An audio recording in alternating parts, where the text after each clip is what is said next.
শুধু একবার কাউকে পাঠান, অনেক মানুষ এসব গুনাহ করা থেকে বেঁচে যাবে। একা আছেন, আল্লাহকে স্মরণ করুন। কষ্টে আছেন, মুহাম্মদ ও আলে মুহাম্মদের উপর দরুদ পড়ুন। মন খারাপ থাকলে ইয়া হাইয়্যু ইয়া কাইয়্যুমও পড়ুন। টেনশনে থাকলে ইয়া রাহিমও পড়ুন। ফ্রি থাকলে মেসেজটি ফরওয়ার্ড করুন, হে আল্লাহ, আমার উপর এবং তোমার নবীর উম্মতের সকল সদস্যদের উপর তোমার রহমত বর্ষণ করো, আমিন। তথ্য: আপনি কি জানেন পবিত্র কোরআন শুনলে ক্যান্সার হয় না? আর যদি ক্যান্সার সেল শরীরে থেকেও থাকে তাহলে তাও মারা যায়। দীর্ঘ সময় ধরে আল্লাহকে সেজদা দিলে জ্ঞান ও বুদ্ধিশক্তি বাড়ে। মাথা ব্যথার সমস্যা হয় না, চুল পড়া দূর হয়ে যায়। এই মেসেজটি ফরওয়ার্ড করতে শয়তান আপনাকে বাধা দিবে, কিন্তু আপনি এটা হতে দিবেন না। আর সব কন্ট্রাক্ট নাম্বারে সেন্ড করে দিন। কোরআন ও নবীর সুন্নত ও তার সম্মানিত সাহাবী এবং আহলে বাইতের অনুসরণ করুন। ক্যান্সার একটি ভয়ঙ্কর রোগ।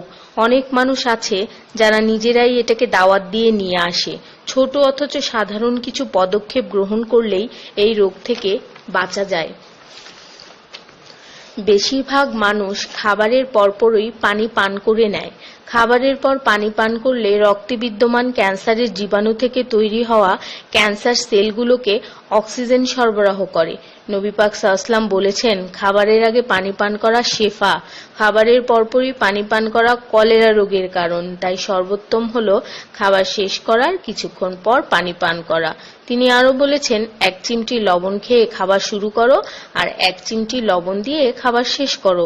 এ কথাগুলো তাদেরকেও জানিয়ে দিন যারা আপনার কাছে জীবনের চেয়েও প্রিয়। যদি কোনো ব্যক্তি ঘুমানোর সময় 21 বার বিসমিল্লাহির রহমানির রহিম পড়ে, আল্লাহ তখন ফেরেশতাদেরকে হুকুম দেন এই ব্যক্তির প্রতিটি নিঃশ্বাসের বদলে নেকি লেখা হোক। আপনার মোবাইলে যত নাম্বার সেভ করা আছে তাদের সবাইকে এটা ফরওয়ার্ড করুন, আর তখন দেখবেন কত মানুষ আপনার কারণে বিসমিল্লাহ পড়ছে। শেফা আর শেফা। রোজ একটা করে আপেল, নো ডক্টর। রোজ 4টা বাদাম, নো ক্যান্সার। রোজ একটা লেবু, নো ফ্যাট। রোজ 1 glass milk, no bones problem. রোজ 12 গ্লাস পানি, নো স্কিন প্রবলেম। রোজ 4টা খেজুর, নো উইকনেস। রোজ 5 ওয়াক্ত নামাজ, নো টেনশন। রোজ কোরআন অর্থসহ তেলাওয়াত, happy and happy. So don't stop forward please. স্কিনের জন্য অজুর পানি, হার্টের জন্য কোরআন তেলাওয়াত, স্বাস্থ্যের জন্য নামাজ, আর খুশি থাকার জন্য আল্লাহর জিকির করুন। জেনে রাখবেন, ভালো কথা প্রচার করা সৎকার সমতুল্য, সাথে 30 লাখ নেকি